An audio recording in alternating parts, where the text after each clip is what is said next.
It's a sad day here at Spa because this is the first occasion since 1950, when the World Championship Series began, that the dominant personality of Enzo Ferrari has not been towering over the scene. The great man died at his hometown of Maranello just 2 weeks ago, and he will never be replaced.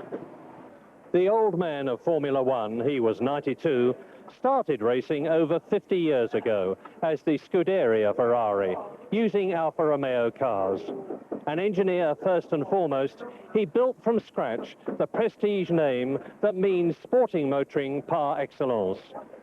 In his life, his Ferrari team competed in 434 Grand Prix, winning 93, with 8 Constructors' Championships and 9 Drivers' titles, plus countless prestige sports car wins, like Le Mans, the Mia Emilia and the Targa Florio. Many of the greats drove for Ferrari: Nuvolari, Ascari, Fangio, Hawthorne, Scheckter, Villeneuve and Lauda. And it's always been every top driver's ambition to race the Scarlet cars from Maranello. Enzo Ferrari may have gone, but his spirit truly lives on, with the determination of his team to regain their days of glory. And the new Ferrari era starts here today at the magnificent and demanding Spa-Francorchamps circuit for the Belgian Grand Prix, a real driver's track where the weather is notoriously unpredictable. And today's race is going to be a critical one in the World Championship. The two dominant McLaren drivers, Alain Prost and Ayrton Senna, share the lead with 66 points each, but Senna has 6 wins to Prost's 4, so Alain must win today to stay in the hunt. But the Constructors' Championship isn't a contest anymore. McLaren are effectively unbeatable, with 6 races still to run, and their target is to beat their own points record.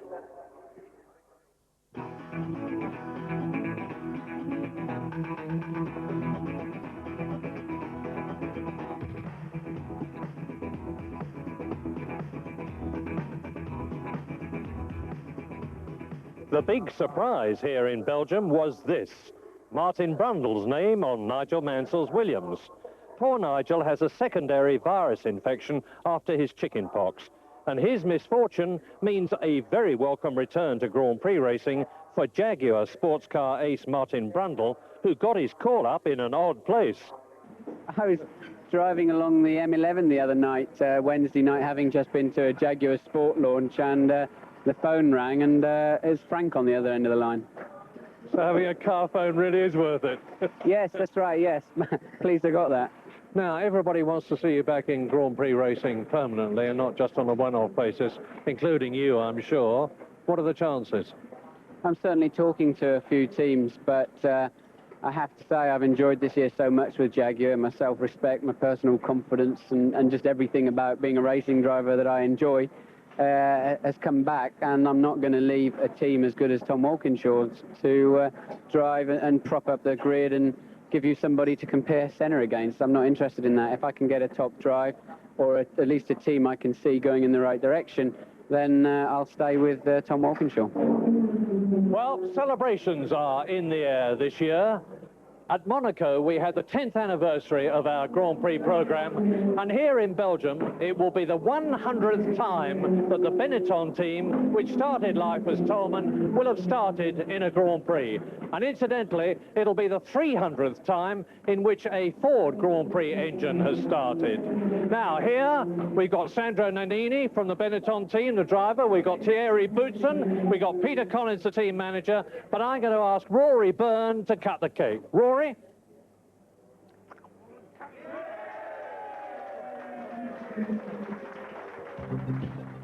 In pole position for the 9th time in 11 races, it's Ayrton Senna in his McLaren-Honda. And if he wins today, he's virtually clinched the Drivers' Championship. Second on the grid, double world champion Alain Prost, who's won here 3 times, but who unashamedly detests the wet weather that so often affects the Spa circuit. Gerhard Berger's third on the grid again, but as ever, he's philosophically accepting that his Ferrari is inferior to the McLaren's. starting fourth in the second Ferrari, it's Italy's Michele Alboreto. First in 1984, but he'll be struggling today.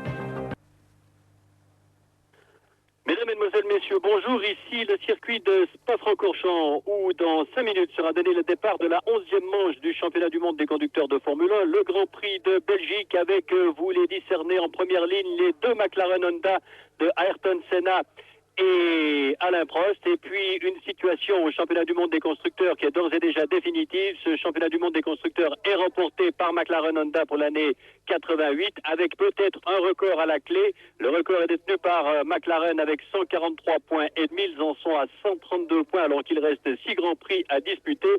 Mais je ne saurais attendre plus longtemps avant de vous présenter mon invité qui est à ma droite, Jean Tinguely, connu plus par ses sculptures et son sens artistique et son talent artistique que par cette passion de la Formule 1 qui vous habite, Jean.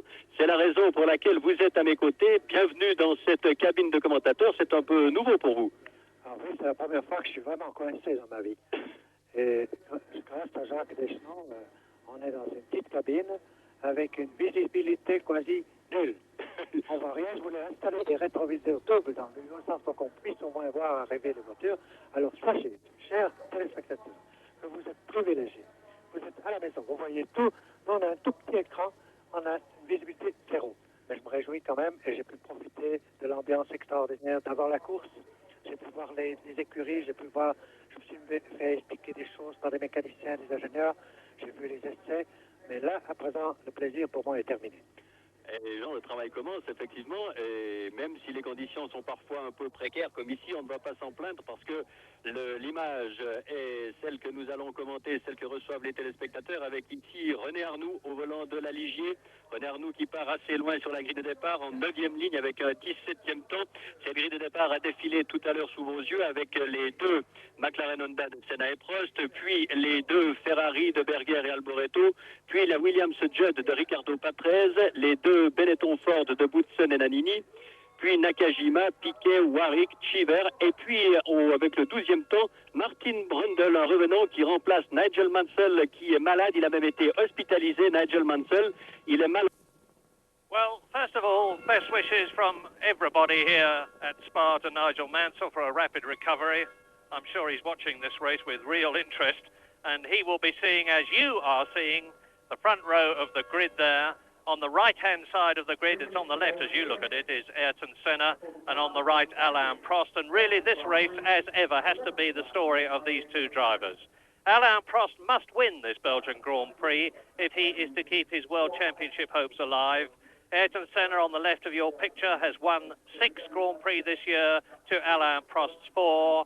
And although they have the same number of points, obviously, effectively, Senna is leading the championship since it is the best 11 results out of the 16 races that count. But the good news, the very good news from Belgium, is that after a pretty dreary couple of practice days in the Ardennes, which are absolutely notoriously unpredictable as far as weather is concerned, and over the last 2 days it's been the usual heavy mist and rain. Yesterday's time session of practice meant absolutely nothing because the course was absolutely awash in parts. But today, the skies are clear and blue. There is some rain forecast for later this evening, but hopefully none of it is going to hit the Belgian Grand Prix. And that'll be good news. They are all on slick tyres. There are undoubtedly going to be tyre changes during this race. This is a natural road circuit. It is on public roads. It is a joy to be at this magnificent circuit, which is some 4.3 miles, 6.9 kilometres long. The lap record is held by Prost, who is second on the grid and who was also second fastest in the half-hour warm-up this morning. Senna there was fastest. Martin Brundle, incidentally, was 12th as he is on the grid, a little unhappy with the balance of his Williams, and he's taken to single-seater racing again after being in the Jaguar team all season in heavy sports cars like a duck to water. But hopefully he's got the car balanced for this 43-lap race, which is about to begin. Now, Alessandro Nannini is very much a man to watch. The Italian who has confirmed that he's going to be racing for the Benetton team in 89 and in 90. Starts 7th on the grid, but was the fastest normally aspirated car in the half-hour warm-up session this morning. Took a fine 4th fastest. Michele Alboreto was 3rd fastest. The Ferraris have been performing somewhat better here. They've got a revised engine which revs up to 11,500 RPM and gives them better fuel consumption, though whether it will be good enough to cope with the Honda power and fuel consumption of the McLarens remains to be seen. So, a magnificent circuit and a driver's circuit. Yes, very much so, as they go away round La Source hairpin, down the hill to the flat-out Eau Rouge, left, right, left. Then they climb up the hill, and there we have a magnificent view of the forests. Unfortunately, it's dry today. Notoriously unpredictable weather here. All these thick forests create a lot of humidity. Here we go, the two McLarens. The usual sight leading the field, 2 Ferraris behind them. But in the warm-up this morning, the Ferraris were split by a Benetton, and certainly despite their revised engine, which has concentrated much more on torque than on out-and-out power, and well, on a bigger range of usable power, and also for fuel consumption. The engine was very good in qualifying, but in this morning's warm-up, when they had to come back on their fuel consumption for today's race, I think they were a little bit disappointed.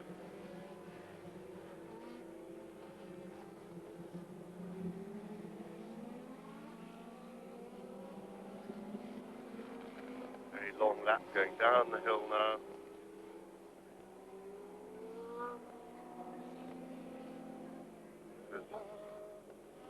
The longest laps in Grand Prix racing that remains.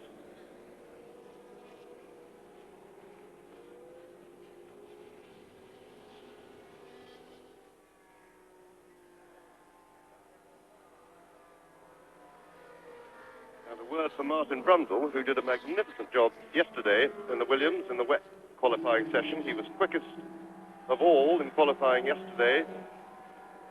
Second day out in the Williams. He had a bit of trouble on Friday physically because his neck muscles collapsed. It's the best part of a year since he's driven a Formula One car, and the sports cars, the Jaguar sports cars he's been driving, doesn't create nearly as much G-force in the corners, and he had to stop 20 minutes before the end of qualifying on the first day on Friday when it was dry, so he didn't qualify that well on the grid, but he certainly showed a lot of ability yesterday and did himself a lot of good.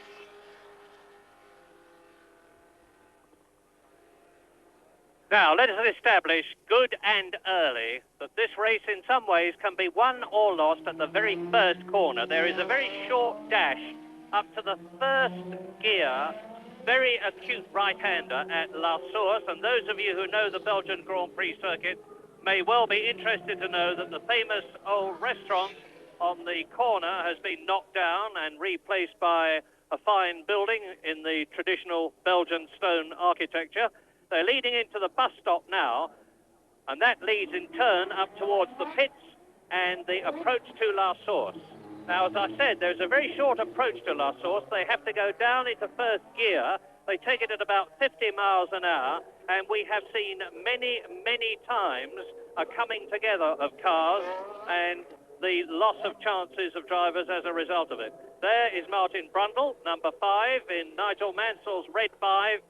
Martin distinctively sitting low down in the car compared with Nigel, and quite easy to confuse with Riccardo Patrese, who wears a similar white helmet. So remember that Patrese has a white 6 and Brundle has a red 5. On the left of the picture, Ayrton Senna in pole position. On the right is Alain Prost. Behind Senna is Berger in the Ferrari. Behind Prost is Alboreto. Then behind Berger is Patrese, and behind Alboreto is Boutsen. So, all set now, 43 laps. Grueling race. And watch for La Source. Senna gets away well. Nannini is coming up, but it is Prost leading into the first corner. Then it's Senna. Then it is Alboreto, followed by Berger, followed by Nannini, followed by Riccardo Patrese. And down the hill they go. There are the two Ferraris.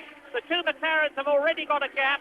It's Prost leading, starting as he means to go on, up the long drag now to Le Redaillon, into Kemmel and the right-hander at Les Combes. It is Benetton in fifth position. Prost looks across his shoulder and sees Ayrton Senna on the inside, taking the lead. So Ayrton Senna leads about a third of the way round the first lap. Alain Prost tucked up behind him. Then it's Berger in third position. Alboreto fourth in the second Ferrari. Coming towards us now. The Ferrari performance in practice was much closer than it has been in the past. But as James has said, fuel consumption may well tell later on in the race. But Berger certainly looks as though he's going for it. You can see that the circuit is absolutely dry as they come round the fast left-hander there. That is Les Fagnes down to Rome Corner, which is a third gear at about 120 miles an hour. Senna leading now. The replay of the start. Yes, tremendous start by Prost. He got the drop on Senna there, and he really needed a good start. But, of course, it's all gone to waste now. The fact that Senna got the toe off him up the long straight out of Eau Rouge and managed to get past him. But because this is a race that Prost must win if he's to stand a chance to win the World Championship. Senna has very much got the edge. He's got two more wins than Prost under his belt at the moment. And there's no way Prost can lose this race to Senna and expect to stand a chance in the championship. The two Ferraris, third and fourth, Berger and Alboreto. Senna is really making a break for it on the first lap. Nannini is in fifth position. There he is in the Benetton, the leading normally aspirated engine car. 1 lap completed, 42 to go. There's Berger in fourth position. Then Nakajima well up. That's Patrese. Eddie Chima, there's Martin Brundle taking Ivan Capelli. And Senna leads on lap 2 into Eau Rouge. This is about a 160 mile an hour section. Prost has now got Berger in his wheel tracks, and it looks to me as though Berger is sizing Prost up to break through and try and take second position as they approach the right-hander at Les Combes. And he's doing it. But Prost hangs on, gets the apex first, holds his second position. Berger is still third, lap 2. And now Nannini in the 3.5-litre Ford-engined Benetton is right on the tail of the Ferrari immediately in front of him. Yes, Berger's certainly charging at the moment. I just wonder, though, whether he's got his boost setting at the setting that he'll need for the whole race, or whether he's giving it a bit of extra in the opening laps. But he's certainly charging. And Nakajima, who's up in 6th place, is having a tremendous race meeting. He out-qualified Piquet on Friday, and yesterday in the wet he was second quickest. So that was a really tremendous performance by Nakajima. As you watch Alain Prost in second position now, 1.8 seconds behind his teammate Ayrton Senna. And we don't know whether Prost, as ever, is driving a tactical race, but he mustn't let Ayrton Senna get too far away. If he does, Senna will be able to back off on the boost, save his fuel, and preserve his lead. Berger then in third position, very low ride height, as you can see, with sparks striking from the ground. Then Alboreto in fourth position, and it is still Nannini in fifth. Over the line they go. Senna, Prost,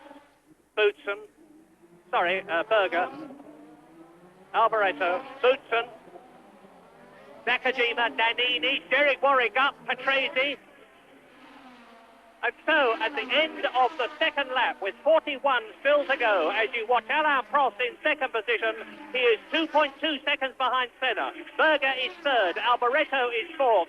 Boutsen, the Belgian driver in Belgium, is in fifth position. Nakajima is sixth, Nannini is seventh, Derek Warwick is eighth, Patrese is ninth, Piquet is 10th. Martin Brundle is in 12th position. Berger continuing to harry Prost.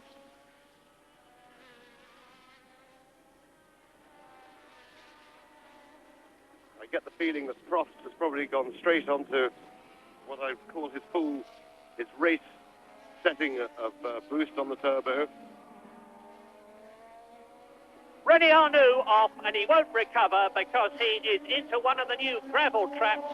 So out of the race on this, the third lap, goes René Arnoux. A very short race in the Ligier, which is a pity because he qualified comparatively well in about 16th position, just ahead of his teammate, Stefan Johansson. And there is Alain Prost. Now, Prost is such an experienced driver, such a canny tactician, that I find it very hard to believe that he does not know exactly what the situation is and is not comparatively content with it. That is De Cesaris.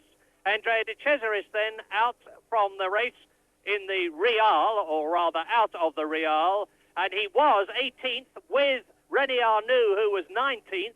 So there is the story, the obvious story, that there's been a coming together between the Real on the left and the Ligier on the right of Andrea De Cesaris and René Arnoux. Senna with Prost in second place, Berger there in third position, and Nannini, look at Alessandro Nannini, Boutsen in fourth position. Thierry Boutsen really going for it in his home country, and in fifth position is Nakajima. So Thierry Boutsen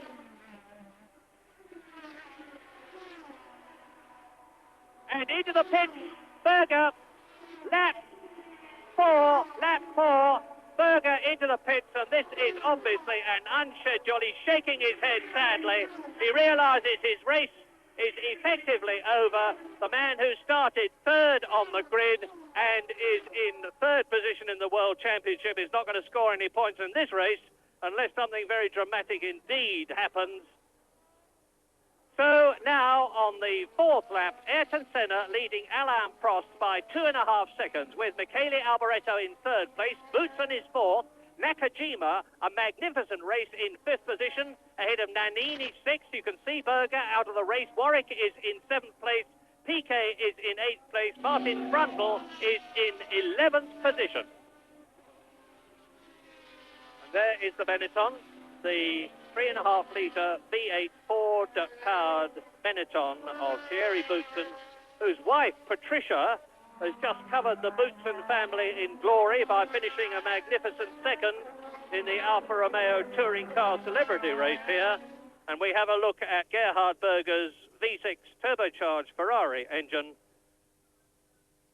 and the fumbling hands of the mechanics. It's very hot, of course, hence the gloves. And there's a plug coming out there. I haven't the remotest idea what the problem is. Whatever it is, it would appear to be terminal. Whereas Boutsen there is really pressing on. It's still Senna. He's continuing to increase his lead over Prost. But Boutsen is starting to catch Alboreto. He's only 1.6 seconds behind. There is Nakajima, followed by Nannini. There is Derek Warwick. That is Nelson Piquet, Eddie Cheever, Martin Brundle there. Then Capelli. Now coming towards us, the Lola. That is Alex Cappe. There is Gugelmin. And that is Philippe Spref, the Frenchman in the AGS, who've had the sad blow of losing Christian van der Plein, their talented designer, to the Coloni team for next year. Senna, lap 5. And Ayrton Senna has put up the fastest lap so far, obviously, with the way he broke away, 2 minutes 2.575. And that is well outside Alain Prost's lap record. As we continue to try to sort out what the position with the Ferrari is, the eyes of Gerhard Berger, the unhappy eyes, and Johan Wilder-Pras is the Ferrari chief mechanic on the right, as Ayrton Senna.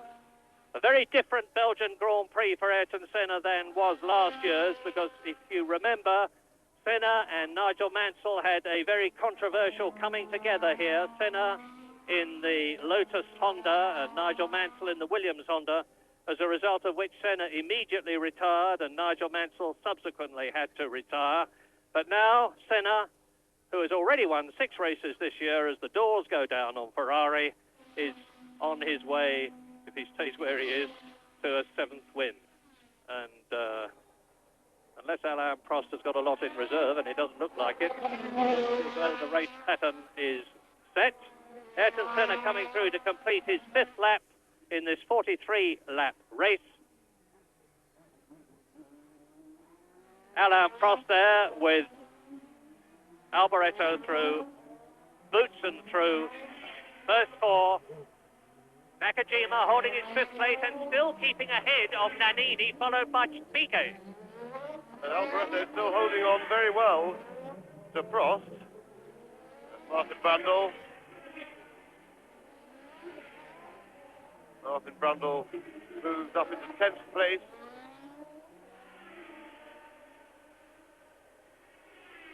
Sorry, 11th. He's in 11th place. Race order, lap 6. Ayrton Senna, 3.3 seconds ahead of Alain Prost, and the fastest lap of the race so far to Senna. Michele Alboreto fighting for third position with Thierry Boutsen, followed magnificently by Satoru Nakajima, the Japanese driver who has had a bit of a cloud over him this year. You can see there he is. He's the third of the three cars you are looking at. And in sixth position, Alessandro Nannini in the Benetton. Seventh, world champion Nelson Piquet. Eighth is Eddie Cheever, just ahead of his teammate Derek Warwick in the Arrows Megatron. In 10th place, Patrese, who similarly is just ahead of his teammate, the new one, Martin Brundle. 12th is Capelli. 13th is Alio. 14th is Gugelmin, which is well down in comparison with his practice performance, because Maurizio Gugelmin was second fastest at one point in practice, going extremely well. He's in 14th place. Alex Cappy in the Dallara is 15th. Then it is Streff, Johansson, Tarquini, and Jonathan Palmer is in 19th place. As you look at the Lotus and the Benetton, Nakajima and Nannini, 5th and 6th. Piquet there in the background, 7th place. The two Lotus Hondas sandwiching Nannini's 3.5 litre Benetton. Now in the background, you saw the two Arrows go through. Here are the Lotus cars. This is the completion of the 6th lap, into lap 7. Out of the right-hander at La Source, up through 2nd, 3rd, 4th, 5th gears, building up to about 180 miles an hour as they go into the daunting Eau Rouge section, then climb uphill over the brow. There they go, Nakajima, Nannini, and Piquet. And Senna is beginning to look very dominant up front. He seems to be able to go quicker each lap. I'm sure he's got his boost set for consumption he wants for the whole race, so he's not cheating by using extra power, as it were. And there Berger finally out of the pits again, but of course with no chance in the race. He's been in the pits for 3 or 4 laps. So I would imagine this is just a testing exercise to see what was wrong with the car and see if they've fixed it. But Senna seems to be very much in command, pulling away from Prost. He's now over 4 seconds in the lead. And has gone faster than his previous fastest lap. Senna now has the fastest lap in 2 minutes 1.96, compared with Alain Prost's lap record, 1 minute 57.1. If that seems an enormous margin to you, I remind you that last year the turbocharged cars had 4 bar boost. This year they have 2.5 bar boost. Last year they had 195 litres of fuel. This year they have 150. And still, Nakajima, who unashamedly dislikes street circuits like Monaco and Detroit, and we've had plenty of visual evidence of how much he dislikes them, but likes fast circuits, is doing extremely well, holding his 5th place behind Thierry Boutsen and ahead here of Alessandro Nannini as he completes his 7th lap. Nannini's got a problem there because he's going to find it very, very difficult to pass Nakajima because that little bit of extra power that the Honda engine runs means that Nakajima will go away from him on the straight, and there you see Senna still pulling away, setting fastest lap after fastest lap as his fuel load comes down, 4.4 seconds ahead of Prost. Alboreto holding on well in 3rd place. And Boutsen just dropping back a little bit, but well clear of Nakajima, Nannini and Piquet. We were looking down at the helicopter there at them travelling at nearly 200 miles an hour as they climbed up Le Radaillon into Kemmel and Les Combes, which is where Senna is going through now. There really is very little left to say about this incredible young Brazilian. He is 28 years old, and in practice, by achieving his 25th pole position, he became the man to have started from pole position with that number, the third highest. Only two people have started from pole position more often than Senna, the great Jim Clark and the great Juan Manuel Fangio. And I have little doubt that Ayrton Senna will beat both of them the way he is going these days. He is an experienced driver, a very serious driver. He is in the best car, powered by the best engine and backed up by an absolutely superlatively good team. There is the man who's having to give best to him, double world champion. I say give best to him, I mean so far. I am far from convinced that Alain Prost will not be able to pull something out of the bag, knowing how important it is that he should do so. And he's still ahead of Alboreto. Alboreto, who is definitely leaving the Ferrari team at the end of this season. Whether he is going to Williams or whether he is going, as is rumoured by some people, to a very much improved Dallara team or some other remains to be seen. But we do know that Alboreto will be leaving Ferrari at the end of the year. So this is his last Belgian Grand Prix for the great Italian team. And you see there the two McLarens there round the right-hander at Rivage, into the left-hander, down into the valley. Up to Le Pool, this is a fifth gear, down to fourth after it, at about 170 miles an hour, down to the left-hander here, then continuing to drop downhill, approaching the lowest part of the circuit, the right-hander, the Liège corner, which is where the new link across the valley joins the old road, because this Spa circuit has been very, very much shortened as a result of the weather problems that are caused in the past by the fact that one side of the circuit could be dry and the other side could be wet. And that was there is Senna joining the old part of the circuit, the old road, public road, well, as is the link road for that matter. And he's coming out to complete his 9th lap out of 73 now, leading Prost now by some 4.2 seconds, with Alboreto 3 seconds behind Prost. Boutsen 7 seconds behind Alboreto. There is Prost going past the pits. Down to La Source, Ron Dennis on the right, Gordon Murray, the chief technician, on the right, and Steve Nichols, the McLaren designer, on the left in the picture there. And Prost is actually marginally catching Senna now. The gap at its biggest was 4.4 seconds. It's now down to 3.9.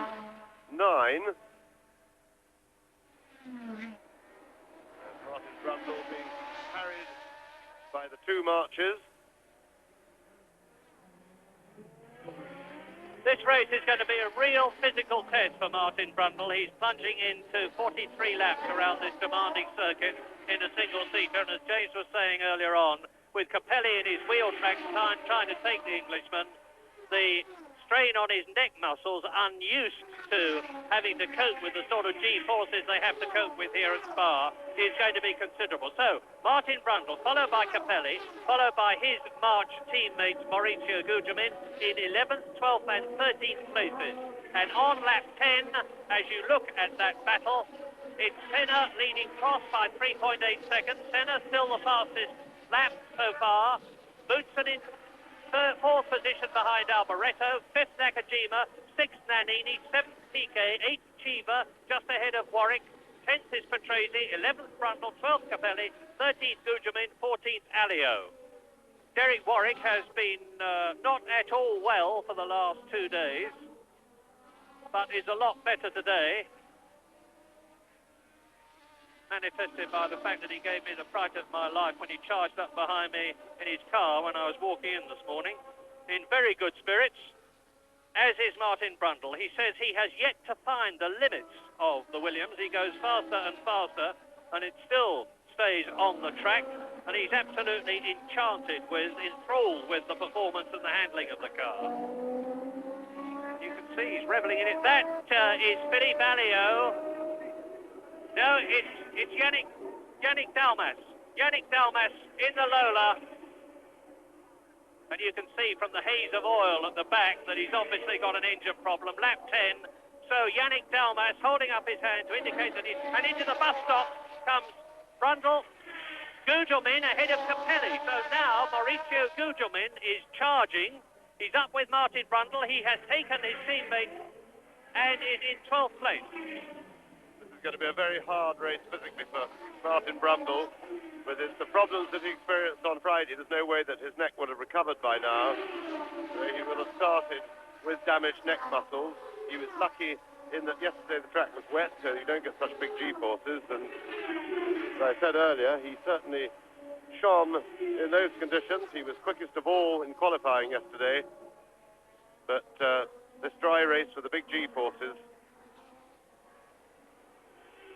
Lap 11, Ayrton Senna leading the Belgian Grand Prix by 4 seconds from his teammate Alain Prost. Michele Alboreto is third, 5 seconds back. Boutsen in the Benetton is fourth. Nakajima fifth. PK has moved up into 6th place ahead of Nannini, who is 7th. Then a battle for 8th between Chiva and Warwick in the Arrows. 10th Patrese, 11th Brundle, 12th is Gugelmin, and we've still got 32 laps to go. And the two McLarens, with the gap pretty much stuck at 4 seconds, steadily dropping Alboreto's Ferrari. Prost now 5 seconds ahead of Alboreto. Boutsen also is steadily dropping back from Alboreto. So the gaps are opening, except that the two McLarens are keeping it fairly constant. 4.2 seconds it is now. There is the lone Ferrari of Michele Alboreto. He hasn't had the best of fortune, but it looks as though he's going to be the man who is going to be the only Ferrari finisher if he keeps going. Thierry Boutsen dropping back from Alboreto, but quite a gap now between Nakajima there in 5th position and Piquet in 6th place. So the world champion Piquet is now on his way to try and pass his Japanese teammate. Not good for Nelson Piquet, of course, 3 times a world champion, to be shown the way around the circuit, which Piquet knows well, although he's never won here. And this year was the first year that Nelson Piquet has not been on one of the 2 front rows of the starting grid. Nakajima, Piquet in 6th position, then behind Piquet, Nannini, Chiva, Warwick, terrific scrap. We've seen so much during this season of these very evenly matched drivers in the Arrows Megatron team, Derek Warwick and Eddie Chiva, with Warwick almost invariably coming out on top, both in practice and in the race. But at the moment he is behind Eddie Chiva on lap 12, with Senna continuing to lead by just over 4 seconds, still with the fastest lap, 2 minutes 1.7 seconds, and that is Piquet. Sa situation s'en trouverait très confortable avec 7 victoires pour le Brésilien et 4 pour Prost. Prost qui est toujours à 4 secondes 1 du leader. Mais on ira tout de même un peu à la consommation, un peu à l'usure des pneumatiques. Et la course est loin d'être finie. Elle n'est pas aussi intense qu'il y a 3 semaines en Hongrie, où on avait une sorte de petit train derrière Senna. Ah, vous pensez que la course est ennuyeuse un peu? Non, elle n'est pas ennuyeuse, mais les écarts sont plus grands. Oui. Et que Prost attaque. Prost va attaquer, mais je pense pas avant la mi-course.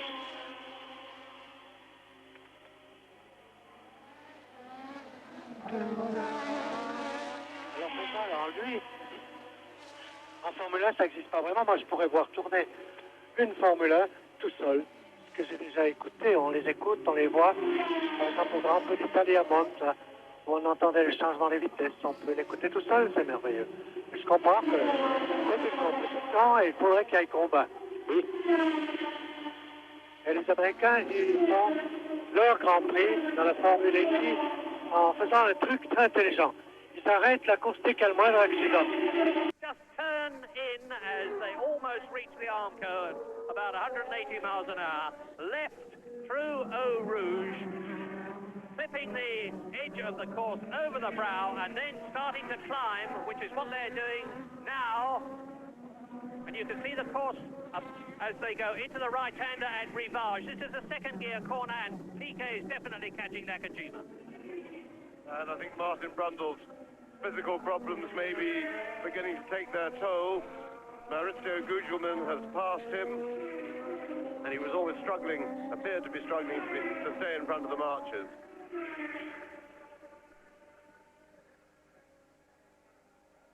So Senna still 4.3 seconds in front of Prost. They are lapping very consistently, the two McLarens. There is really nothing much to choose between them apart from that 4-second gap. And I get the feeling that Prost will be quite happy with his situation for the time being. He'll be trying to save fuel as much as he can to mount a challenge in the last 10 laps.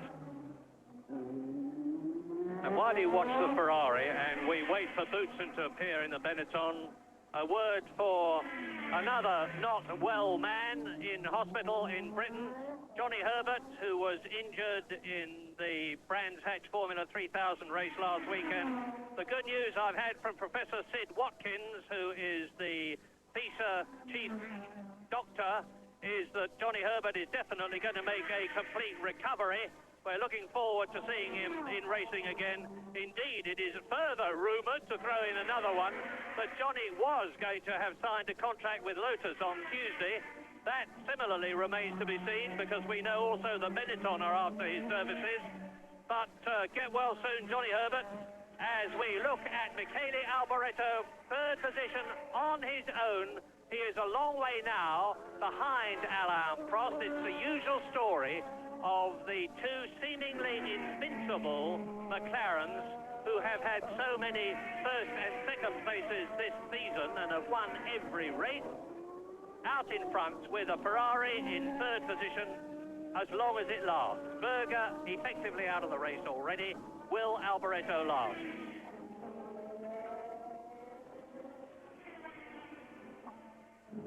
Into the pits, Nicola Larini in the Osella, and he gestures to the back of the car. Are we going to see the seatbelts come up? Well, the visors come up.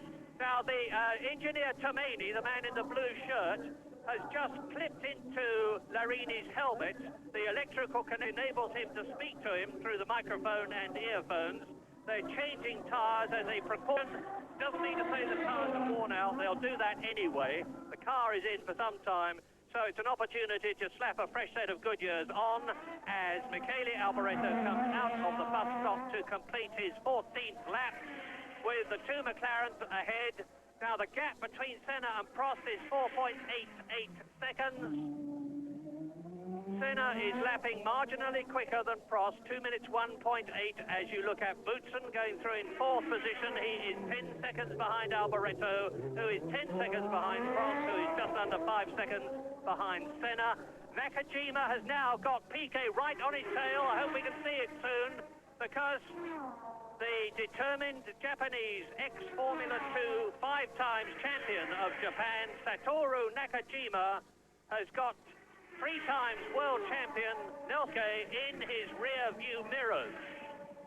That is Boutsen in fourth place.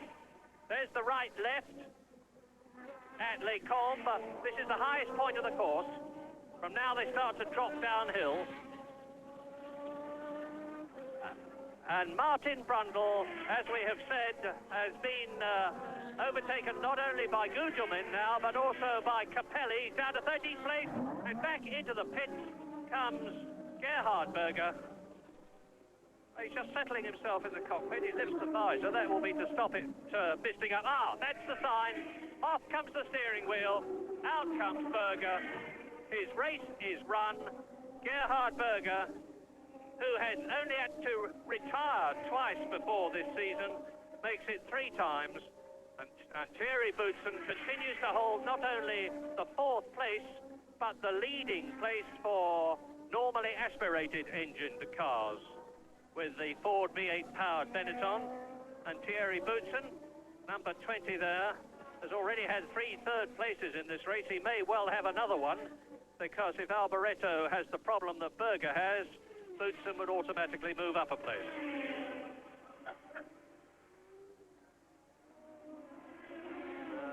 The race leader, Ayrton Senna, who has just started to open the gap slowly, gently, between himself and teammate Alain Prost. It's now just over 5 seconds for the first time. And he's been inching away for the last 3 laps by a couple of tenths a lap.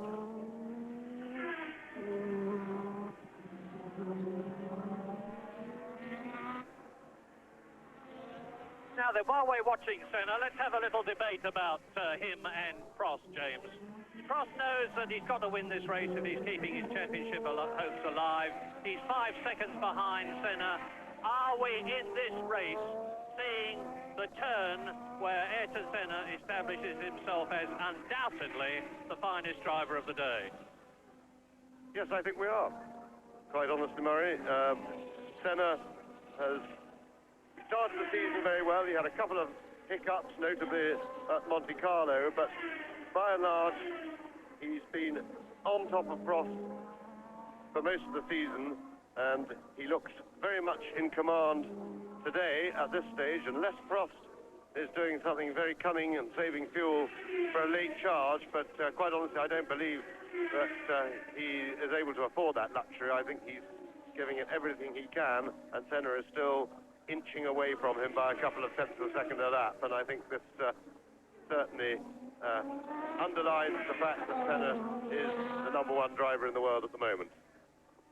And there he is, coming up to complete his 16th lap, and to underline what James was saying, his last lap was 2 tenths of a second faster than this man, number 11, double world champion Alain Prost, and it was the lap he just completed as well. Senna 2 minutes 1.7, Prost 2 minutes 1.9, the gap is 5.2 seconds. Alboreto is lapping at 2 minutes 2.4. That's actually his fastest lap of the day so far, but even so it is half a second slower than Alain Prost and over half a second slower than Ayrton Senna. Here comes Prost up to the right-hander at Les Combes. Boutsen is lapping 1.5 seconds slower than Alboreto in 4th place. Nakajima is magnificently still in 5th place. It would be nice if we could see it, because this is the battle in the race at the present moment. And he's passed, Piquet's passed. I have to make my usual statement of we can see it but you can't, and don't blame us for it. But Nelson Piquet has got ahead of Satoru Nakajima and up into 5th place. Here he is. They must have heard me. Here's Nelson Piquet. Number 1. Number 2 takes a nice sight, the 2 yellow Lotus Hondas. Nakajima can be well pleased with himself. Nannini, of course, is giving away a lot of power, though he won't have any fuel consumption problems. But really, in this race, such is the diligence and the competence of the Honda engineers that we're not expecting the McLarens or the Lotus teams, both of which are Honda powered, to have any fuel consumption problems either, notwithstanding the fact that they've got about 150 litres to about 190 of the 3.5-litre Ford-powered Benetton. Race order, lap 17, 43-lap race. Senna, now 5.2 seconds ahead of Prost. Then Alboreto, 12 seconds behind Prost. Then Boutsen in 4th position. 5th is Piquet, and number 2 there, Satoru Nakajima, is in 6th position. In 7th place behind the Japanese driver, Nannini. Then it's Chiva, who has now built a massive lead over Derek Warwick of less than 1 second, and that is a massive lead compared with what he had in the past in this race, but I've no doubt that Warwick will fight back. 10th is Patrese, 11th is Gugelmin, 12th is Capelli, Martin Brundle is right there in 13th position, Alex Caffey is 14th, Alio is 15th, Streff is 16th, then Johansson is 17th, followed by Jonathan Palmer in 18th position, 19th and 20th, the 2 Zach Speeds of Ben Schneider and a very unhappy Piercarlo Ginzani, who was moaning to me about the Zach Speed last night, and he is not at all happy with the car, and frankly I doubt if he will be in the Zach Speed team next year. Another rumour is that next year the Zach Speed team will be powered by Yamaha engines, accompanied by Aguri Suzuki, the Japanese driver, and Christian Danner is hotly tipped to be the German driver in the Zach Speed team in place of Stan Schneider. We'll see. Meantime, there is Piquet, 5th position, but a long, long way now behind Thierry Boutsen. Nearly 10 seconds, and that is a long way, a long time in Formula One terms. That is Thierry Boutsen, 4th position.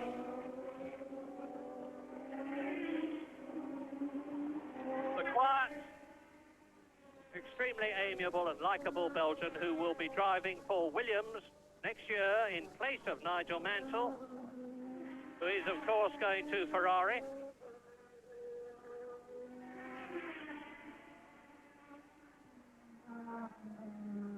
And we have good news from Nigel Mansell. He has been to the world-famous Nobles Hospital in the Isle of Man, which looks after any problems that may arise from the TT motorcycle races, and have a tremendous expertise for a battery of tests. And I understand that the news is good. Whether Nigel will be at the Italian Grand Prix in 2 weeks' time remains to be seen on how he recovers. These virus infections can have a very debilitating effect. Thierry Boutsen out of La Source, down to Eau Rouge, 9 seconds ahead of Piquet, 10 seconds ahead of Piquet, who's not making any impression on the 3.5-litre car. And really, if we have to say, in answer to those people who comment about the fact that McLarens win all the races, Grand Prix racing would be tremendously competitive and exciting if it wasn't for Ron Dennis's all-conquering team of McLaren-Honda. Yes, it's been somewhat monotonous this season, and I think it's a combination of the McLaren chassis and the Honda engine. But once again, I reiterate that we look forward to next season when everybody is on atmospheric engines, and the envelope of performance between a good Atmo and a bad Atmo is considerably smaller between a good or a bad turbo. And so we do look forward to more equal power for most of the cars next year, and therefore hopefully closer racing.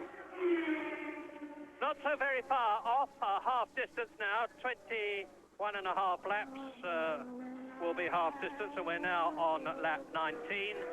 And thank heavens, thus far, there has been very little falling out of cars because of unreliability. Gerhard Berger is out, De Cesaris and Yannick Dalmas out, not because of any fault with the cars, but because of their coming together. So the Lola and the Real out. But we have still got 20 cars running. Indeed, more than that, out of the 26 who started. We've got 23 cars running out of the 26 who started on a course which is notoriously demanding. By the way, as you watch Nelson Piquet now coming through, the green-yellow Benetton of Nannini is right up, and that is Chiva being pushed very hard by Warwick. There is Patrese, followed by Gugelmin and Capelli. Yes, you saw the puff of smoke then as Chiva just locked the brake momentarily on his way into La Source.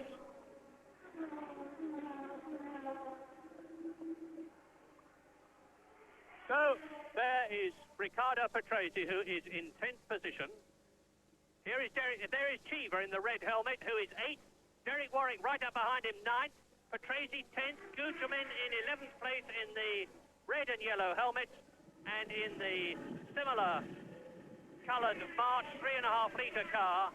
This comparatively new team, then it came back into Grand Prix racing last year, and they made a terrific mark this year. Robin Hurd's team, Adrian Newey the designer, Ian Phillips the very competent and cheerful team manager, and a really friendly team who do a terrific job, and they made a real mark on Grand Prix racing this season. They are now one of the teams that you definitely have to think of as the front men. Écoutez leur bruit. Il faut sentir leurs odeurs, il faut voir leur couleur réelle, leur détail, leur finesse. Et dans les circuits européens, par exemple, spécialement ici, on a vraiment la possibilité de voir bien les voitures. Pas comme, évidemment, Nürburgring, c'est une chose très triste, parce qu'on est trop éloigné. Nürburgring, il faut presque des lunettes. C'est comme si déjà on était à la télévision quand on est spectateur. Ouais. Mais ici, ou à Monaco, ou à un grand nombre de circuits européens, on peut encore vivre à fond la Formule 1. Et c'est très important. Je crois que c'est bien, on peut mieux le voir à la télé ensuite. Il faut de temps en temps voir. From Prost with Alboreto Boots and PK Nakajima as we take you back to Murray Walker. Gugelmin is going to make a challenge. Did he overrun? Yes, went over the curve and Capelli goes through.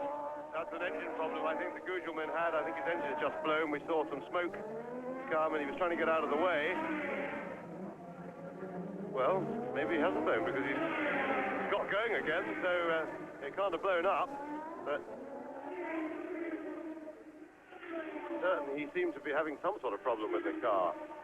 In the meantime, Senna is still inching away from Alain Prost.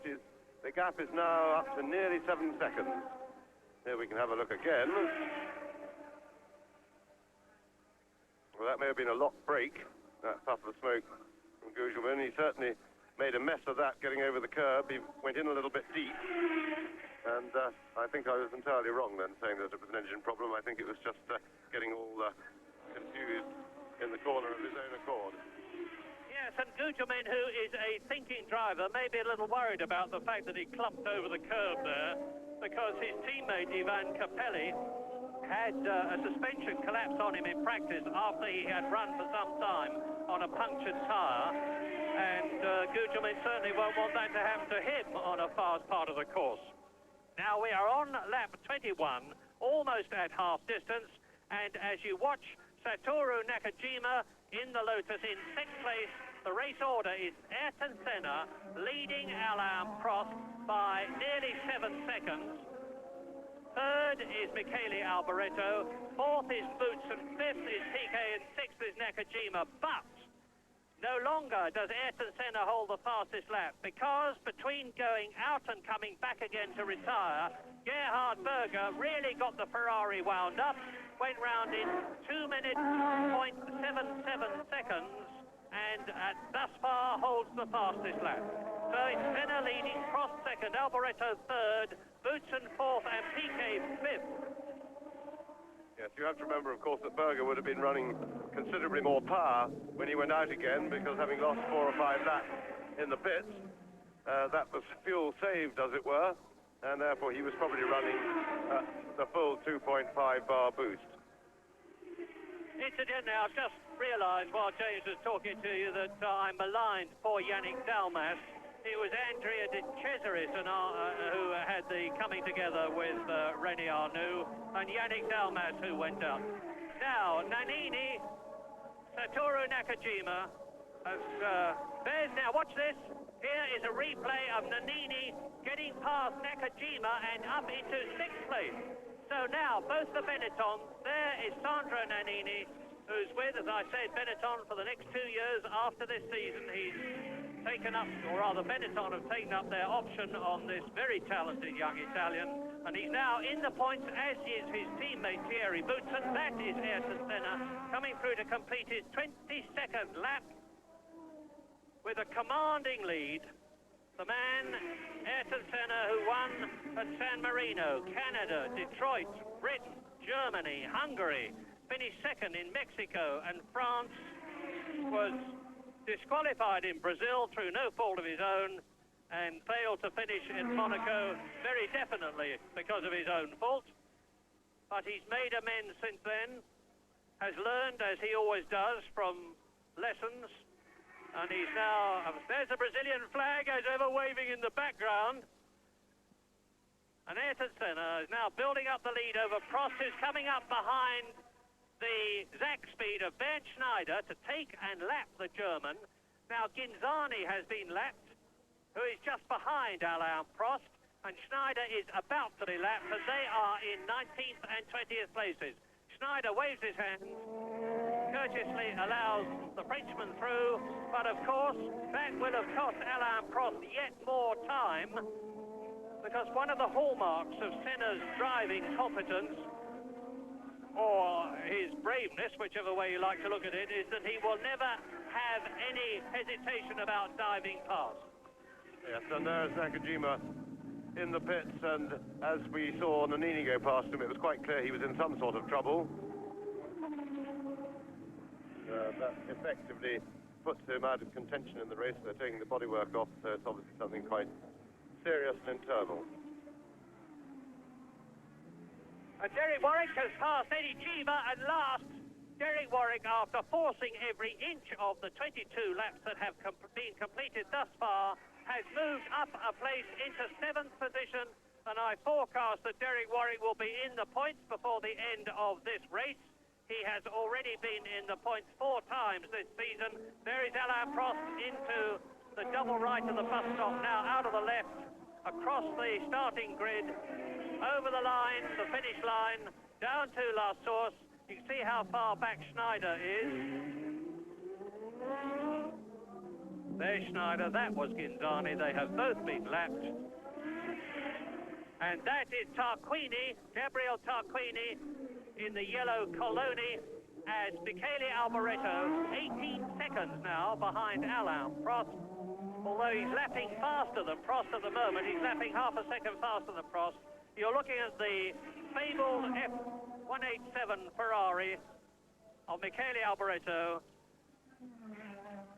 The new 3.5-litre V12 John Barnard designed Ferrari, with its electromagnetic operation of the gearbox, has been further tested in the last week.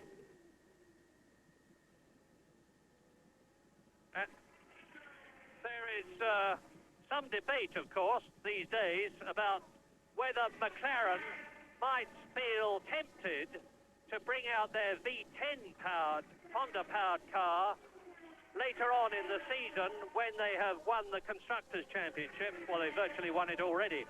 And in the same way, some people are wondering whether Ferrari might take a chance and introduce their V12 3.5-litre car. I imagine that both contingencies are pretty unlikely. But meantime, there in the 1.5-litre turbocharged Ferrari, Michele Alboreto carrying the famous 27. He won the Belgian Grand Prix in 1984. He's at the exact spot where he retired last year, on the drop down from Les Combes to Rivage, the long, long, long right-hander which he is on now. Second gear, goes up into third as out now onto the old part of the circuit. And there is a plug coming out of the V6 turbocharged Honda engine of Satoru Nakajima. Honda have no less than 24 technicians here to look after the engines. And when you compare that with the Judd organisation, who have got John Judd and Stan Hart, another of his staff, with them to look after the Judd entries, you'll realise the massive effort that Honda are making in terms of personnel, expenditure, expertise. There is Eddie Cheever in the Arrows Megatron. And behind Eddie Cheever, you can see Patrese with Capelli in his wheel tracks, who's got ahead of Gugelmin. And Patrese, Cheever is 8th, Patrese is 9th, Capelli is in 10th position. All in 3.5-litre cars, all of them Judd-powered, all V8s. And Capelli is really challenging Patrese, going through on the inside. Patrese has to run wide. Capelli, well, Patrese really hung on there. Yes, and Capelli showed himself to be a brave man to do that to Patrese, because Patrese is notoriously hard, doesn't give way easy. Here we can see it again, and Capelli gets himself in a bit of an awkward position because he's committed, and now he can't drop back. But luckily for him, Patrese gives him just enough room. I mean, the wheels were inside each other, but they got away with it. So no place change, and Capelli lives to fight again. As the Lotus mechanics push Satoru Nakajima's car back into the garage. So one Honda-powered car less, 3 left on the circuit, 2 of them in the first 2 positions, the McLarens of Ayrton Senna and Alain Prost, and the other one in 5th place, the Lotus of Nelson Piquet. And Senna is now 7.6 seconds ahead of Prost, and seemingly Alain could do nothing about the Brazilian in front of him. who continues to lap those vital 0.2 of a second faster than the Frenchman. Gerhard Berger still holds the fastest lap time, just over 2 minutes. And we're looking now at the battle between Eddie Cheever in the arrows, and he is in 8th position, followed by Patrese, followed by Capelli. And in 3rd place behind Prost, it's still Alboreto. 4th is still Boutsen. 5th, Piquet. 6th, Nannini. Of course, now that Nakajima is out of the race, Derek Warwick just out of the points in 7th place. And then this battle, 8th, 9th, 10th, between Cheever, Patrese and Capelli. Martin Brundle is in 12th position. Jonathan Palmer is 17th and has been lapped. And Capelli's really got the bit between his teeth. He's harrying Patrese all around the circuit. And the march looks marginally quicker in a straight line to me. So they just wait and see as they go to Eau Rouge whether Capelli can pick up the draft from the Williams and get towed past at the end of the straight. Not quite close enough.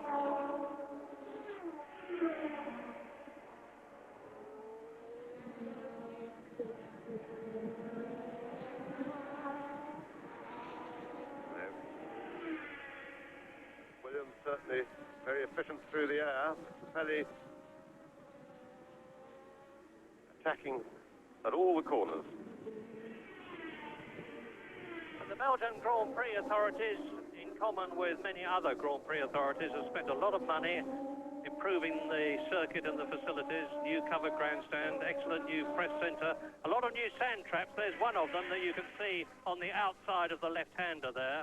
And we've seen that they work very well from the way that they stopped René Arnoux and Andrew de Tizeris on the 3rd lap, and Patrese staving off the march, which gives Cheever a chance to get away, but Capelli is going through. Lovely bit of driving. Yes, tremendous stuff. Quite brave.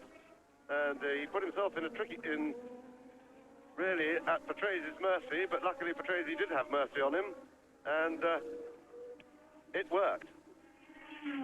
Got himself on the outside, which gave himself the inside line for the second half of the S-bend there.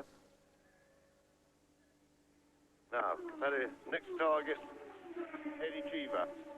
And this will be a very difficult one. And here we see it again. So Capelli was brave enough to take the outside line there. Both cars sliding quite a lot there. You see as they fight them. But that gave him the inside line for the left-hand part of the S-bend. And he was able to punch through and get ahead of Patrese. But Cheever will be a more difficult problem because remember the turbo engine Cheever's car, and that is Ginzani stopped in his Zach Speed. A sadly all too familiar sight with the Zach Speeds. And I suspect that Ginzani will not be too unhappy, judging by what he said to me yesterday about his views of the Zach Speed. But Dustin Hoffman then, alias Ivan Capelli, up into 9th position. So nicknamed because he is a Dustin Hoffman look-alike and a real joker. You do not stand near Ivan Capelli if he's got any glasses of water in his hand, nor do you stand between him and a swimming pool. But there is Ayrton Senna, and he is now on his 28th lap. As ever, the McLaren-Hondas are running with complete reliability. There is Stefan Johansson, followed by Jonathan Palmer, and they are respectively in 16th and 17th places. And Ayrton Senna continuing just an inch away from Prost, but the gap is getting to be too big for Prost, really, to do anything about it. Now 9.7 seconds. And as ever, it would appear that Senna has made better work of the traffic as they come amongst the back markers, started to lap cars.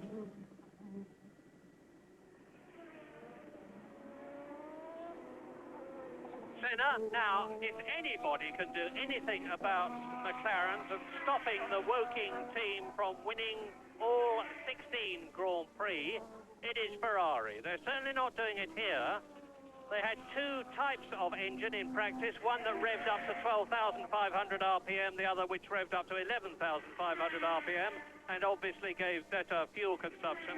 But they are rumoured to have something special for Monza, the Italian Grand Prix, in 2 weeks' time. And by the way, the famed Jean-Marie Balestre, who is the top man of FISA, the governing body of motorsport, has issued an ultimatum to the Monza authorities, telling them to get their act together, or there won't be an Italian Grand Prix at Monza next year. And their act is defined as getting the facilities improved and some of the corners made safer. But anyway, in a fortnight's time there is the Italian Grand Prix, and Ferrari will be wheeling out something with, let us all hope, from the point of view of those who want to see another constructor at the front, but it will be more successful than the 187s have been. Meantime, there is the arrows of Eddie Cheever, chased by Ivan Capelli's March. Cheever is in 8th position. Capelli going for Cheever as he went successfully for Patrese. Yes.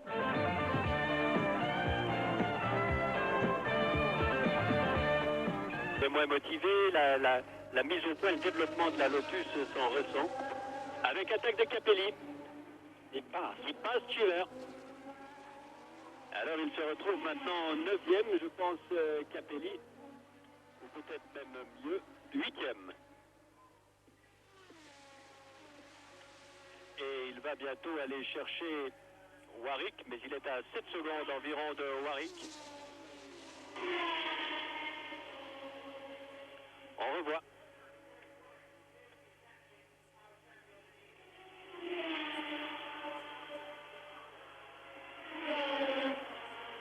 Et puis sur ce circuit de Spa-Francorchamps, on dira qu'on a vu un Suisse à l'œuvre hier, un Suisse roman, le jeune valaisan David Huillet, qui courait dans une formule de promotion et qui a terminé au 5e rang après être parti en 3e position sous la pluie. Un espoir du sport automobile helvétique que ce jeune valaisan, âgé de 21 ans à peine, et qui fait un bon début de carrière en monoplace. C'est très beau avoir le père et le fils ensemble, engagés dans une aventure. Oui. Venant du fin fond du Valais. De Savièse. Hein? De Savièse. De Savièse. C'est pas le fin fond. Non, pas vraiment, mais c'est le Valais, c'est le cœur du Valais, Savièse. Ils sont vignerons en plus, alors. Il y a maintenant 12 secondes 4 entre Senna et Prost, et Patrese va essayer de surprendre Cheever, les deux anciens coéquipiers. Et ils sont très liés l'un à l'autre, Cheever et Patrese, parce qu'ils ont épousé 2 sœurs. C'est une affaire de famille. Et c'est une affaire de famille.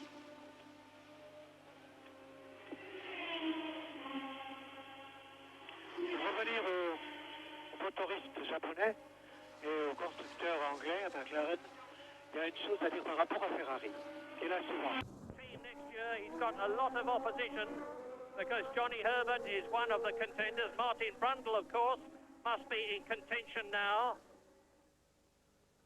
And Riccardo Patrese, who's finished 6th twice this year to score 2 World Championship points, Monaco and Hungary, but has failed to finish 6 times.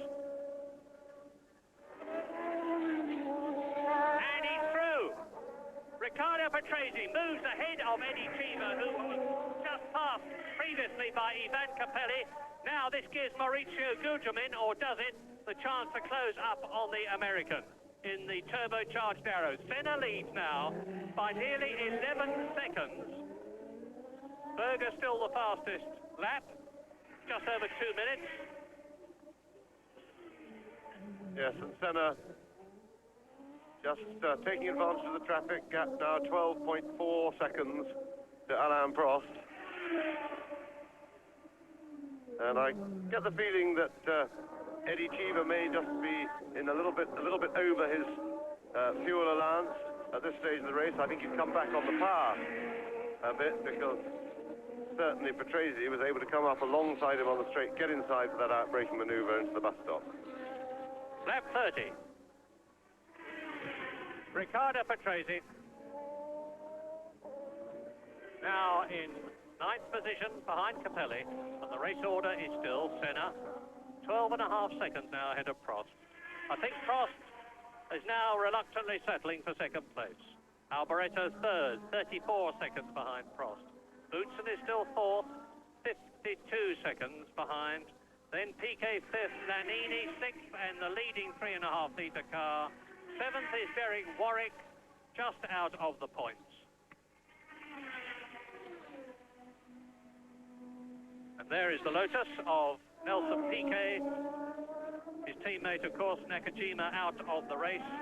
Capelli 8th, Tracy 9th, Cheever 10th, Gugelmin 11th, Martin Brundle still hanging on, but not far off being lapped, and I'm sure that his problem is the physical one of strain in this long single-seater race. He's totally unused to it, rather than a car problem. The Williams team have been working very hard on, in particular, the cooling of their engine, and they seem to have cracked that one. And both the Williams jugs are still running. And that's Gugelmin, Mauricio Gugelmin, out of the race. Well, we hypothesized that he may have an engine problem, and it looks as though that is so. Lap 31 then, Mauricio Gugelmin, after a brave and fine drive, out of the race. And that means to say that Brundle moves up a place into 11th place. Cathy now goes up into 12th position. And you're looking at Alessandro Nannini, 6th place in the points. So 2 McLarens, then a Ferrari, then a Benetton, then the Lotus, and then another Benetton. Yes, Nannini only a couple of, well, just under 3 seconds behind Nelson Piquet, is certainly chasing hard. And Senna has now extended his lead over Prost to 15.5 seconds. And that really looks to me as if Senna is today tying up this year's World Championship. Yes, Senna has always been utterly confident of the fact that he is a world champion. He has always felt that he has not had, up to this season, the car to enable him adequately to exploit his talent. And it's not a question of being big-headed, it is a question of being utterly confident and completely realistic about his own abilities. Last year, he felt that he was better than the Lotus, notwithstanding the fact that he won 2 races brilliantly at Monaco and Detroit. He was to some extent hampered by the extra weight that the car had to carry with the pioneering active suspension. Before that, of course, his entry to Grand Prix racing was with the Toleman team, and with no disrespect to Toleman, and that is Patrese coming to a halt. Riccardo Patrese, steering wheel out, Patrese out in a minute. This is lap 32, and Patrese joins the other retirees, René Arnoux, Andrea De Cesaris, Yannick Dalmas, Giancarlo Ghinzani, Mauricio Gugelmin, and now Riccardo Patrese.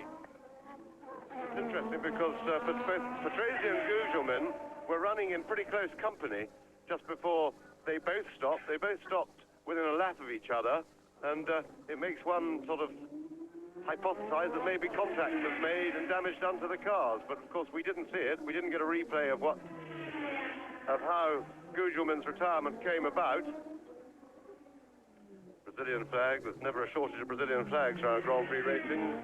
Hasn't been since 1970 or 71, whenever Emerson Fittipaldi got going. And Senna now 17 seconds in front, and it would require now a major quirk of fate for Prost to win the World Championship this year. I'm trying to think into the mind of Alain Prost and what he would be saying after the race. I can only think, because I've listened very carefully to both cars as they went past our commentary box, which is right by the side of the circuit.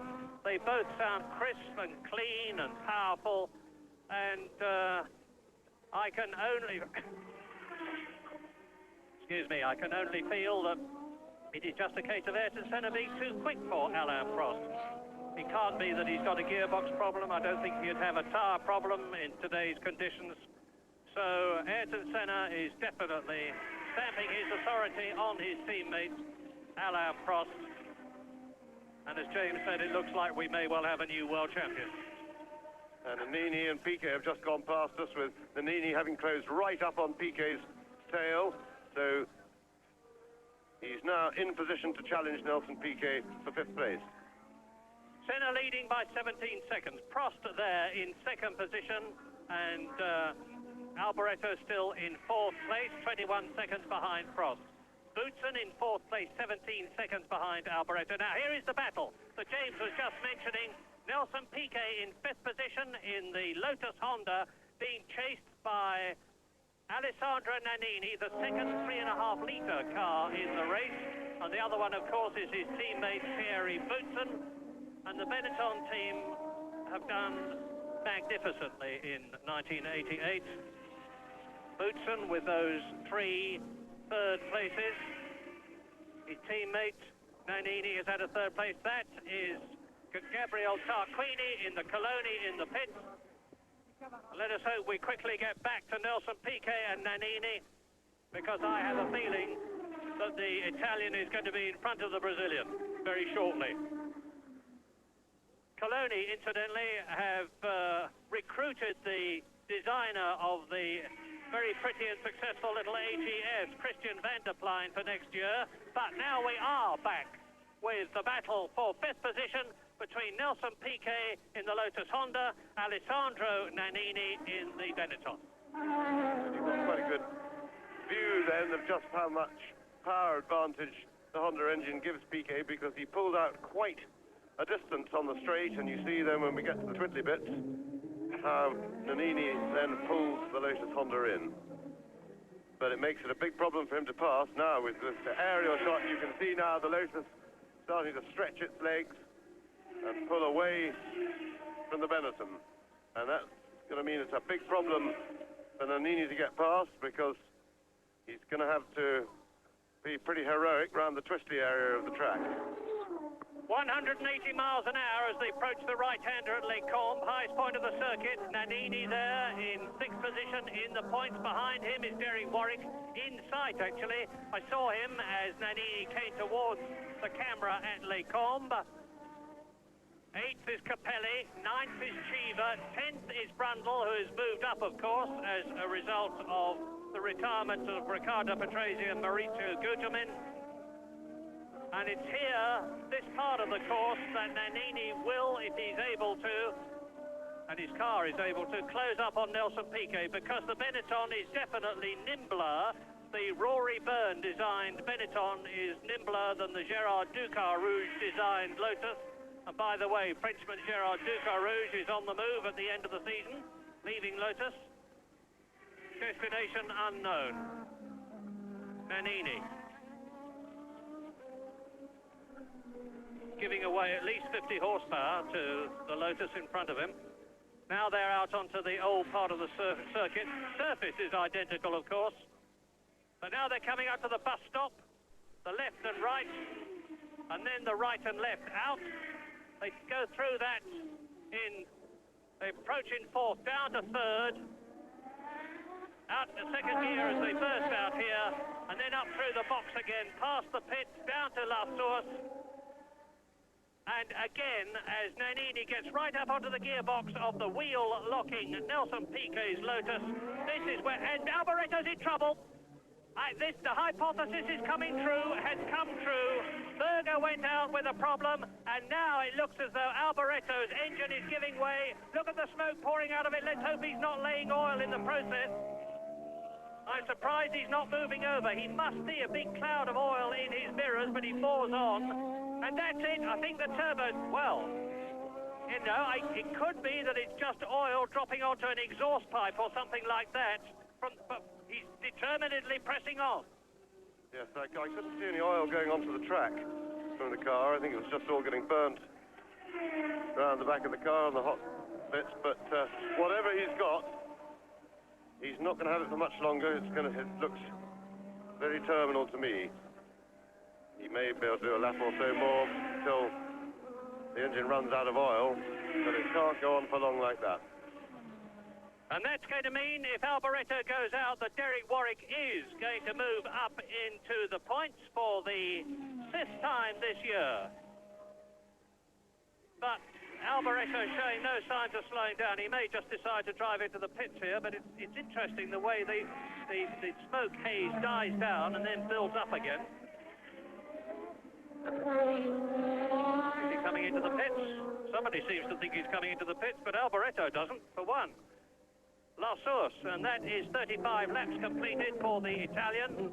Now the gap is between Alboreto and Prost is 26 seconds. The gap between Alboreto and Boutsen, and this is the one to watch, is 14 seconds. We'll keep you in touch.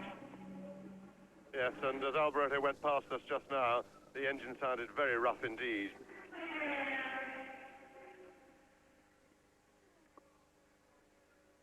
So there is Alboreto coming up Le Redaillon into Kemmel and Les Combes.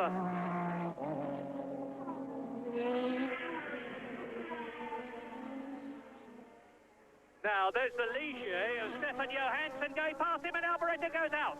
Alboreto retires. Michele Alboreto out of the Belgian Grand Prix on lap 36. Derek Warwick moves up into 6th place and the points. Nannini moves up into 5th place. Piquet moves up into 4th place, and Thierry Boutsen is back in his familiar 3rd position. There is the Belgian, Thierry Boutsen, number 20, who has already finished 3rd in Canada, Detroit and Hungary, 4th at San Marino, 6th in Germany. He is 4th equal in the World Championship at the present moment. Some 12 points behind Gerhard Berger, who has, of course, retired. And Boutsen will get 4 points if he stays where he is now, as a despondent Michele Alboreto with despair written on every line of his body. If body language spoke, that's it. He is absolutely fed up. Après une belle course, où il occupait solidement sa 3e place avec près de 20 secondes d'avance, 15 secondes d'avance sur Boutsen. C'est la loi de la course. L'écart entre Senna et Prost dépasse les 20 secondes maintenant, 21 secondes à 7 tours de l'arrivée. Et Thierry Boutsen ici. Alors un Senna, un tiercé, Senna, Prost, Boutsen, ce ne serait pas du nouveau. Ça s'est vu au Canada, ça s'est vu à Détroit et ça s'est vu en Hongrie. Pour revenir à la Ferrari, l'intérieur de la Ferrari a repris tous les éléments de construction de la F1 comme élément décoratif. C'était pas de cacher ça, c'était pas de couvrir par du cuir. Ils ont laissé apparent le côté carbone. C'est très très beau. Et là, je voulais encore... Welcome back now as we go to the closing stages with Senna. Prost, a surprise for Boutsen, a great drive from him. Piquet also a surprise in 4th. Nannini, Capelli, they make up the major spots. We go back to Murray Walker. 3.5 litre runners. And behind Boutsen, his teammate Alessandro Nannini is still trying to find a way around Nelson Piquet. But that is really a problem with the power of the Honda engine. That extra 50 to 100 horsepower that Piquet having means that he just pulls away on every straight, and that means that Nannini is too far behind when they arrive in the braking area each time to go for an out-braking maneuver.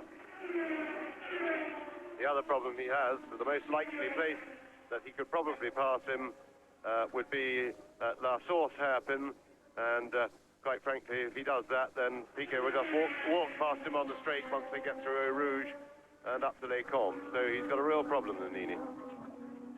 You may have noticed on the caption there that Derek Warwick was not shown as being in 6th place. The reason being that he is not in 6th place any longer. He was fleetingly when I told you, but since then Ivan Capelli in the March has moved up into 6th place, the one World Championship points position, and on lap 38, Ayrton Senna now is 21 seconds ahead of Alain Prost. He hasn't done anything about trying to beat Gerhard Berger's fastest lap of 2 minutes, 0.7 seconds. Second, Alain Prost, who's got Boutsen there in 3rd position, 41 seconds behind him. In 4th position, Nelson Piquet. So Honda-powered cars, and there is a change. Nelson Piquet suddenly surges up into the picture, and Boutsen fights back. Brakes lock. Nannini, I'm sorry, well, you can see them all together now. There is Nannini and Piquet, and behind Piquet is Capelli. Now, will Piquet's Honda power take him back past? Here we see the replay, but more important is what's going on now. Piquet went for the inside to defend the corner, and Nannini certainly gave him a hard time by leaning on him. And Piquet just went in a little bit too quickly, went wide, and chopped. There goes Nannini, goes straight across Piquet's bows, which in effect was the right thing to do to keep Piquet's foot off the throttle. And he has managed to stay in front. Well, you're watching Nelson Piquet with the march behind him of Ivan Capelli, and ahead of them, Alessandro Nannini.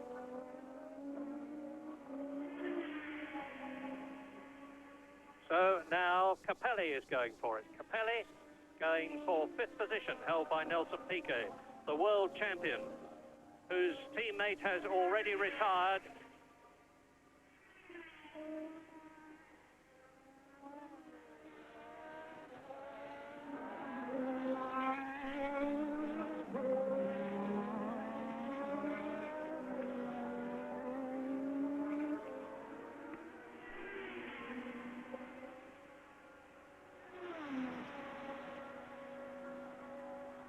Senna is still leading from Prost. You are watching the battle which is going on between Nelson Piquet, who is in 5th position, and Ivan Capelli, who is in 6th place. But let me very quickly bring you fully into the picture. Senna is well on his way to his 7th Grand Prix win of 1988. There he is, about to lap Eddie Cheever, who is in 8th position. Prost is 24 seconds behind the man you are watching. Prost in the McLaren, as is Senna in 2nd place. Thierry Boutsen, yet again this season in the Benetton Ford, for the 4th time is in 3rd place. And Alessandro Nannini, his teammate, has just magnificently taken Nelson Piquet, who is 5th that you've just seen, who is followed by Capelli. Now, in 7th place is Derek Warwick, who fleetingly was in 6th position and in the points. Eddie Cheever there is in 8th position and is about to be lapped, as you can see, by Senna. And the retirements as Senna comes up to La Source and goes through inside Cheever and Martin Brundle there. Martin Brundle in the Williams right up with Cheever, or almost so, is in 9th position. Now, there have been some retirements, and quickly, here they are. Michele Alboreto went out a couple of laps ago with a broken engine. Riccardo Patrese has retired, reason unknown. So has Maurizio Gugelmin, so has Ghinzani, and early on in the race, Yannick Dalmas, Andrea De Cesaris, and René Arnoux retired. But Alain Prost would appear to have settled again for 2nd place, and that means to say that Ayrton Senna will have 7 wins to Prost's 4 and has virtually guaranteed himself the World Championship. Yes, very much so, and both McLarens have now eased up, so they've decided to hold position and just ensure a finish. Their race between themselves is over, with Senna pretty emphatically winning it.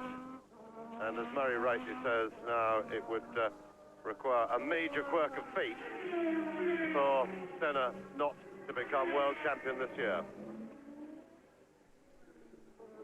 Behind them, Nannini has finally struggled past Nelson Piquet in an enthralling battle, and Capelli is, at this moment, trying to follow suit. He's right behind Piquet. I think Piquet's probably gone over his fuel limit, and Capelli has just gone past us, still behind Piquet, but virtually tied together. Yes, and in my list of retirements, my apologies, I failed to mention that Gerhard Berger, the man who started 3rd on the grid and was the man most likely to challenge Prost there, and Senna ahead of the Frenchman for the race, has also retired. So out are Arnoux, who came together with De Cesaris, both went into the sand trap, both okay. Yannick Dalmas, engine problem. Ghinzani, engine problem. Gugelmin, we don't know, but suspect engine. Patrese retired at the bus stop. Michele Alboreto certainly turbo, and Gerhard Berger. So Ferrari have failed again, sadly, the first Grand Prix since the death of their founder, the great Enzo Ferrari. Obviously, everybody who follows the Ferrari team would have hoped for much better than that. Let us hope that the special plans they have for Monza in 2 weeks' time, the Italian Grand Prix, result in greater success for the great Italian team. And Martin Brundle, who's running in 9th place, right behind Eddie Cheever, is hanging on very bravely because I'm sure he's in a lot of physical distress. He had this problem with his neck muscles on Friday. He was very surprised at the tremendous grip of the Williams, giving him much higher G-forces than he's been used to driving the Jaguar this season. And I think he made a mistake in not working on his neck to keep it strong, allowing the sports car to relax it. But he's certainly going, whoops. That's Johansson missing a gear by the look of things.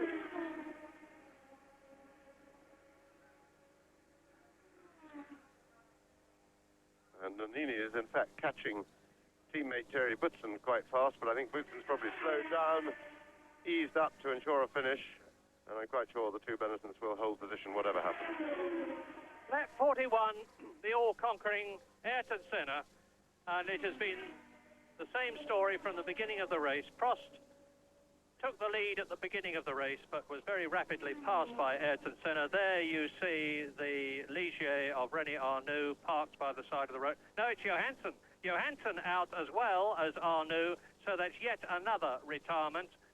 There's Stefan walking back, and he lasted until lap 41, and that will please him because he is disgusted with the Ligier this year and is believed to be looking around very actively for another drive for 1989, as does half the entry seem to be doing, except Ayrton Senna, of course. There he goes. He is now on his 42nd and last lap but one. Eddie's lapped Eddie Cheever, who is followed by Martin Brundle, and the race order is Senna leading Prost with 1 lap to go at the end of this one. Boutsen is in 3rd position, Nannini 4th, so Benetton are having a marvellous race. They could not have hoped to beat the McLarens, so Boutsen in effect will regard himself as winning the Belgian Grand Prix.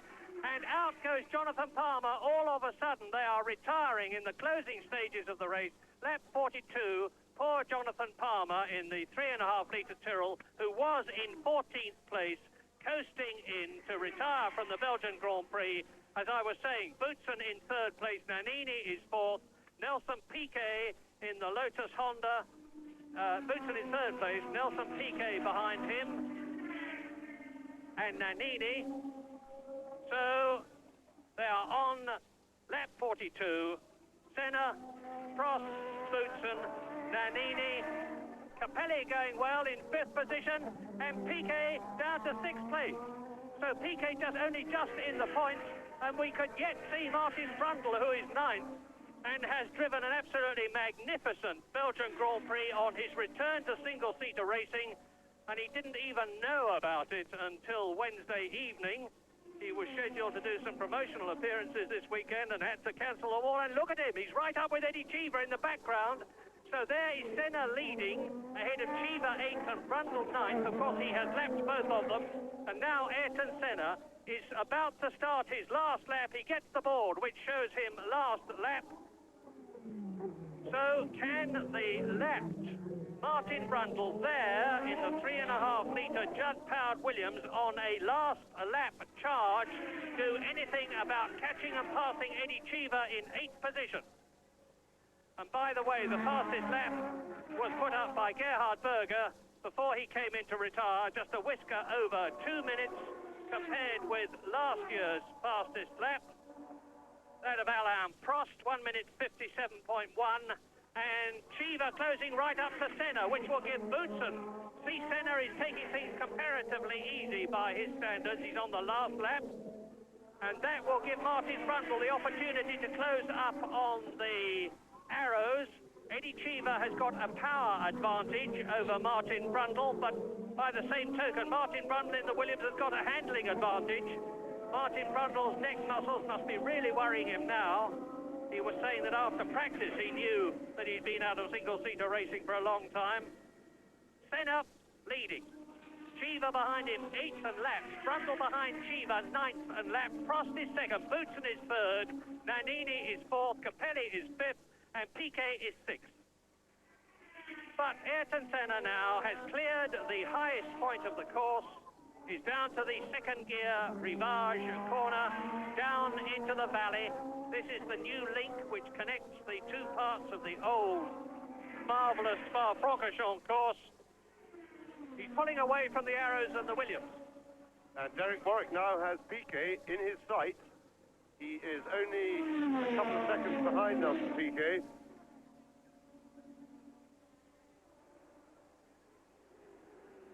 Well, a last chance for Martin Brundle, because as they stay lapped, this will be the checkered flag for both of them. And the checkered flag for Ayrton Senna. Out go the Union Jacks. And Ayrton Senna gives the victory wave, and Eddie Cheever holds that 8th position. As the marshals go onto the track, you can expect to see Ayrton Senna stop immediately. In fact, go straight into off the course as Cappy goes through, about to be lapped by Alain Prost. And of course, Ayrton Senna now with 7 wins to Prost's 4. There is Alain Prost finishing the Belgian Grand Prix, 30 seconds, half a minute behind Ayrton Senna. Ayrton Senna now leads the World Championship not only in terms of wins, as Thierry Boutsen there comes home in 3rd place, but in terms of points. 75 points to Ayrton Senna, to Alain Prost 74. Thierry Boutsen gets, there he is, 3rd position for the 4th time this year. And we will expect now to see Alessandro Nannini come in 4th position, finishing 2nd of the 3.5 litre cars, because Boutsen there is the 1st of the 3.5 litre cars. And Boutsen is now only 8 points behind Gerhard Berger, who is 3rd in the World Championship. And McLaren have created a new record with 147 points in the Constructors' World Championship. They have beaten their own previous record of 143.5 points, and there are still 5 races to go. The Belgian Grand Prix won very convincingly indeed, the 7th win of the season by Ayrton Senna, with Alain Prost 2nd, Thierry Boutsen 3rd, and winning for the 3.5 litre cars, Nannini 4th, Capelli 5th, Piquet in 6th position, Warwick 7th, Brundle 9th. Ayrton Senna now leads the World Championship from Alain Prost with 75 points to 72. Berger in 3rd position, Boutsen 4th, and 5th equal Piquet and Alboreto. McLaren are unbeatable in the Constructors' World Championship after the Belgian Grand Prix. Et immédiatement, je crois, Bernard Janvier pour l'épreuve des 500 cm3 du Grand Prix de Tchécoslovaquie. Ici Jacques Deschenaux qui vous commentait ce Grand Prix de Belgique en compagnie de Jean Tinguy de Spa-Francorchamps. À vous le studio, à vous Genève. Ci ha proposto quindi benissimo in 3ª e 4ª posizione il duo della Benetton con Boutsen e Nannini, eccezionale gara di Nannini, come altrettanto eccezionale quella di Ivan Capelli in 5ª posizione. Piquet è arrivato a un punticino con una vettura che dovrebbe rendere punti molto di più, quindi poi dietro seguono gli altri, quindi le Ferrari ancora una volta sfortunate almeno. Io chiuderei senza la linea dallo studio, vi cediamo subito la linea, vorrei chiudere con un augurio per quelli che a Maranello stanno lavorando per tornare al più presto competitivi, anche per onorare il nome dello scomparso. Mario, ci senti? Sì. Ecco, allora possiamo arrivare anche fino al podio, vedere dunque anche la premiazione del Gran Premio di Spa. Intanto ti chiederei qui da Roma se ci sono ulteriori novità su questo nuovo malanno di Nigel Mansell, questi contrasti con Frank Williams. Che cosa si dice nell'ambiente oggi a Spa delle ultime novità trapelate in queste ore sul caso Mansell? Ricordiamo che Mansell ha già raggiunto l'accordo per la prossima stagione con la Ferrari. Direi che novità rispetto a quello che avete letto sui giornali stamattina non ce ne sono, e cioè dopo una sensazione che il danno al fegato da troppe medicine prese per curare l'attacco di varicella fosse una scusa e ci fossero problemi più gravi legati ai precedenti incidenti e alle contusioni alla colonna vertebrale di Mansell, tutto pare ridimensionato e la visita fiscale alla quale si è sottoposto il pilota inglese per mettersi in regola ovviamente con la posizione assicurativa nei confronti della sua squadra, sembra si siano queste visite estese anche appunto alla condizione della spina dorsale del pilota, riscontrandola in perfette condizioni. Naturalmente allora si è pensato che il problema fosse più politico, e cioè un attrito tra Mansell e la squadra che sta per lasciare, e in particolare tra lui e Frank Williams.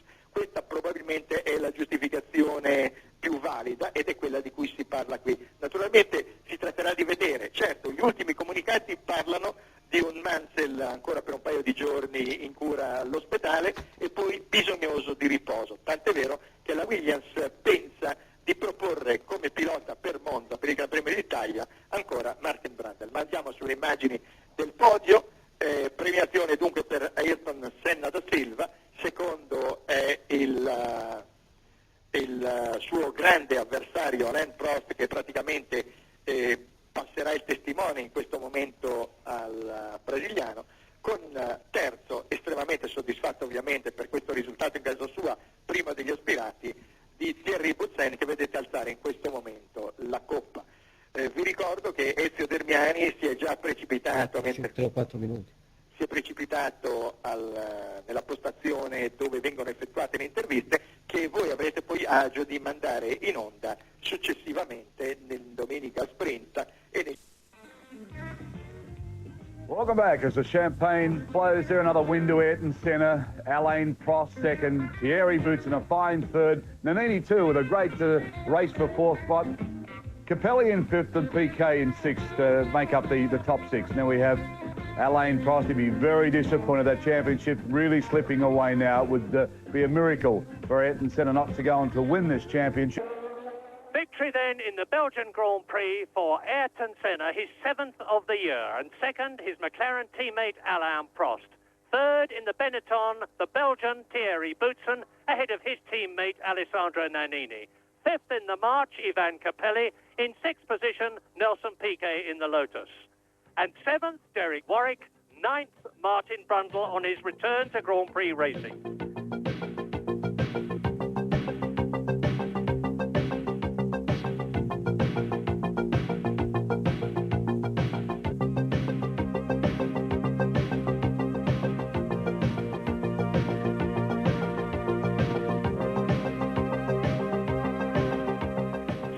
Ayrton Senna is now 3 points ahead of Alain Prost in the Drivers' Championship and seemingly on his way to securing it. Berger in third position with Boutsen that much closer. Piquet and Alboreto fifth equal. McLaren have guaranteed themselves the Constructors' World Championship and in the process have already beaten their previous points record. In 2 weeks' time, we go to Italy for the Italian Grand Prix at Monza. If anybody can do anything about the McLaren domination, it is Ferrari. And let us hope so, for their sake, and for the sake of their great founder, Enzo Ferrari.